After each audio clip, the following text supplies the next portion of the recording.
মান আমিলা সালিহাম মিন যাকারিন আও উনসা ওয়া হুয়া মুমিন ফালানুহইয়ান্নাহু হায়াতান তাইয়্যিবা। আল্লাহ পাক বলেন, যে কেউ, নারী হোক পুরুষ হোক, খালি পুরুষের জন্য না, নারী হোক পুরুষ হোক, যে কেউ নেক আমল করবে, আমলে সালেহ করবে, দুনিয়ায় তাদের জন্য একটা সুসংবাদ। দুনিয়ায় একটা সুসংবাদ। কোন দুনিয়ায় কয়টা সুসংবাদ? একটাই, সবগুলো সমান আর কি। দুনিয়ায় একটা সুসংবাদ। আল্লাহ পাক বলে, আমি তাকে দুনিয়ার হায়াতে একটা পবিত্র জীবন দান করব। আরো জোরে কোন সুবহানাল্লাহ। যারা নেক আমল করবে, চাই সে নারী হোক, মান আমিলা সালিহান মিন যাকারিন, পুরুষ, আও উনসা, কোন নারী, যারা নেক আমল করবে, এক নম্বর পুরস্কার, ফালানুহইয়ান্নাহু হায়াতান তাইয়্যিবা। হায়াত মানে তো বুঝেনি আপনারা, জীবন। হায়াত মানে আমাদের জীবন। তাইয়্যিবা অর্থ পবিত্র, পবিত্র, পুত পবিত্র জিন্দেগি, পবিত্র জীবন আল্লাহ পাক তাকে দান করবেন। এখন পবিত্র আর অপবিত্র বুঝাইতে হলে তো আহামরি বড় কোনো উদাহরণ দেওয়া লাগবে বলে মনে হয় না। ডিম তো আপনারা চিনেছেন নাকি? আন্ডা, বয়দা, ডিম, ডিম ঢাকা থাকে। কুদরতি একটা খোসা আল্লাহ প্রদত্ত, এই খোসা দিয়া ঢাকা থাকে।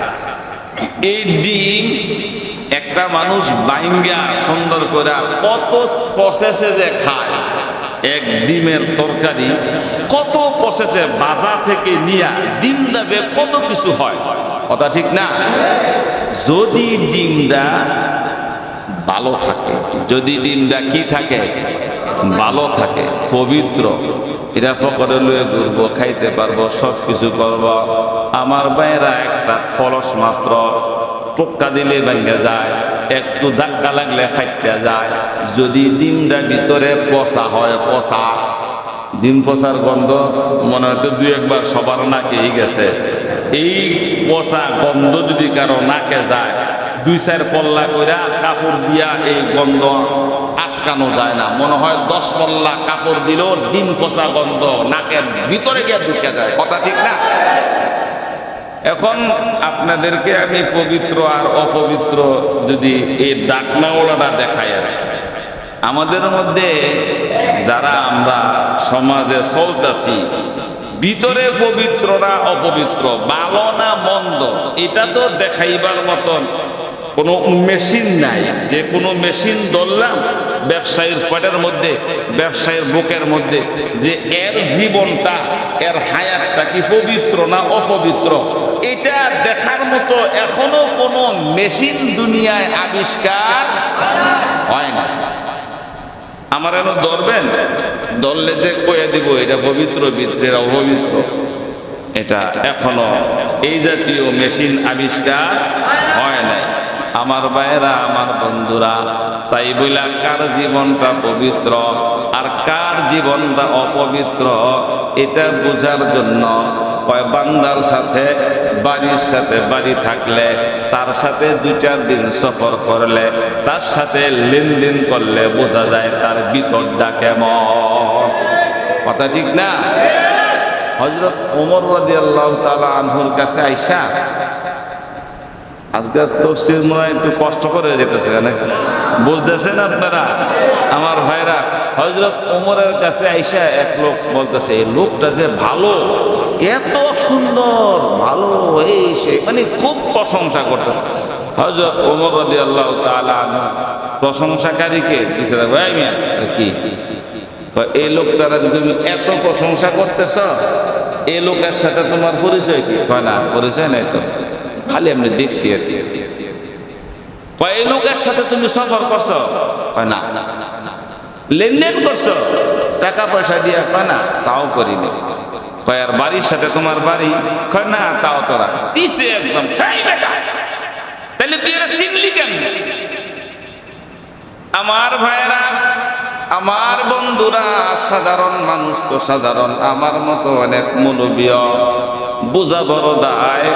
জীবনটা কি পবিত্র না অপবিত্র, এর জীবন চলাটা কি পবিত্র না অপবিত্র বোঝা বড় দায়। আল্লাহ পাক ঘোষণা দিয়েছেন, মান আমিলা সালিহান মিন যাকারিন আও উনসা ওয়া হুয়া মুমিনুন ফালানুহইয়ান্নাহু হায়াতান তাইয়্যিবা। একজন ইমানদার, একজন মুসলমান যে নিজেকে দাবি করে, যদি নেক আমল করে, আল্লাহ তার জীবনটাকে পবিত্র করে দিব। এই পবিত্রর অনেকগুলো অর্থ আছে। মাওলানা কামরুল ইসলাম আরিফ হিসাব চলে আসছে। তো আমাদের এই জীবনটাকে পবিত্র করবে মুমিন হইলে। আর পবিত্র যে আছে এটা বুঝবো কি করে, বুঝবো কি করে? দুই একটা উদাহরণ না দিলে তো বুঝবেন না। কথা কইলেই, কথা মুখদা বার হইলে খালি গালি আই, কথা মুখদা বার হইলে কথা কওয়ার আগে গালি, কথার পরে গালি, এমন কিছু জবান আমাদের সমাজে আছে না ভাই? এই রোজার মাসে পর্যন্ত। আজকে আসার সময় তরমুজ কিনতে গেছি, বেড়ায় আরেকজন কয়টা গালি দিছে, বিশ্বাস করেন আমার মনটা চাইতেছিল মাটিটা ফাঁক হয়ে যেত, আমি ভিতরে যেতাম। এমন অশ্রাব্য গালি। আবার যারা দিছে দিয়ে ব্যবসায়ীছে কিছু পায়। তাহলে এই জাতীয় গালিগুলো যেটা আমার বরদাস্ত হচ্ছে না, জেনে বলছে তারও কোনো সমস্যা, তাহলে বোঝা যায় সব একরকম। হ্যাঁ যেমন কইছে এও এমন কয়। আমাদের সমাজে তার জবানটা কি পবিত্র না অপবিত্র এক নম্বরে বোঝা যায়। এক নম্বরে বোঝা যায় তার সাথে কথা বললে, সে যখন কথা বলে, কথা ঠিক না বেঠিক? দুই নম্বরে খাওনটা কি পবিত্র খায় না অপবিত্র খায়, এটা বোঝার জন্য তার হাত দেখলে বোঝা যাবে হাতের মধ্যে কি নিয়ে চলে। আমার ভাইয়েরা, আমার বন্ধুরা, বলতে তো বাধা নাই, বলতে তো ভয় নাই। হাতের মধ্যে বোতল, ভিতরে পানি, খাইলে মাথা ঘুরায়, খাইলে মাথা ঠিক থাকে না। আপনি কি বলবেন যে পানি খাইলে মাথা ঠিক থাকে না, মানুষের মেজাজ ঠিক থাকে না? যেই পানি খাইলে মস্তিষ্ক বিকৃত হয়ে যায়, এটাও কি হালাল বলা যাইব? তাইলে এর হাতের বোতল দেখতে বোঝা যাইব এর খানাটা কোন মানের খানা।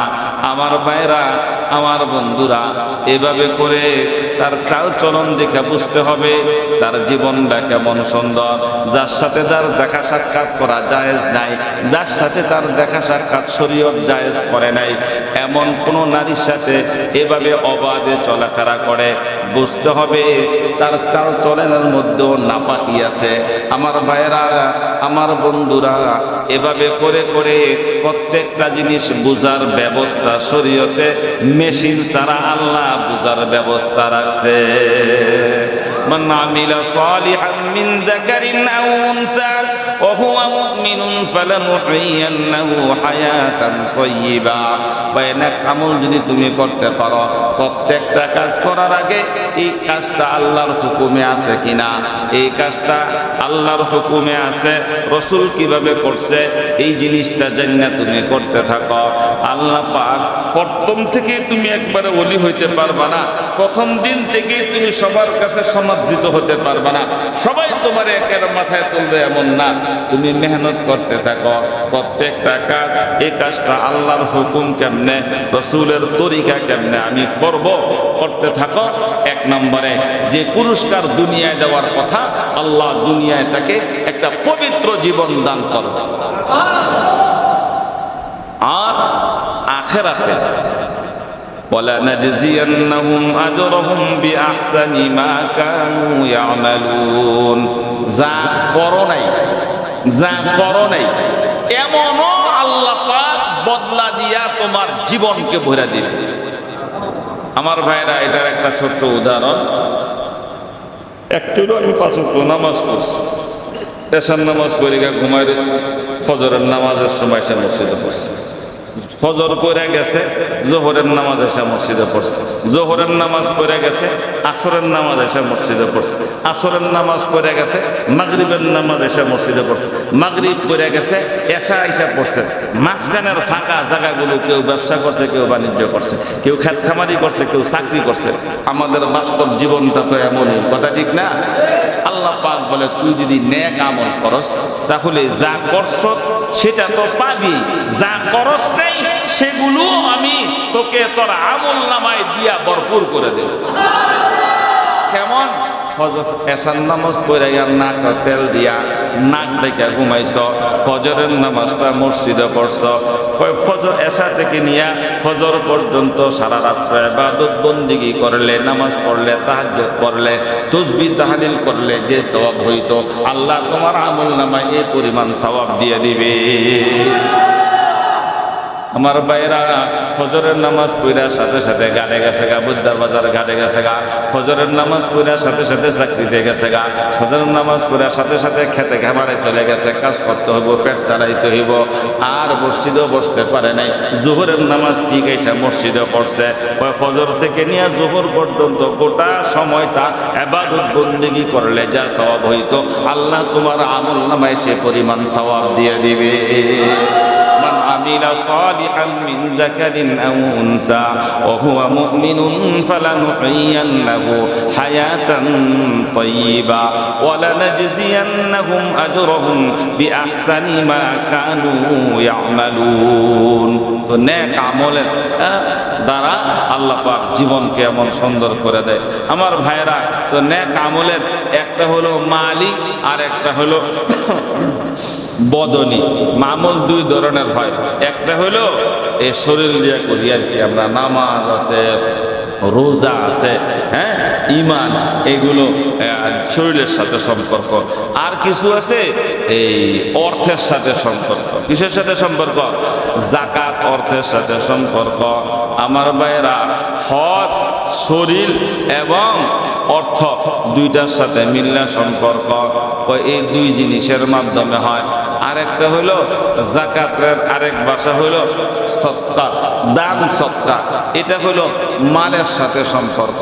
আমার ভাইয়েরা, মুফতি সাহেব হুজুর আমার কানে কানে বলছে আর কি, 20 দিন ব্যাপী তফসির মাহফিল যে মসজিদে হইল, এই তফসির উপলক্ষে আপনারা খালি এতদিন পর্যন্ত শরীর দেন না, বৈশা বৈশা এতদিন পর্যন্ত তফসির শুনছেন।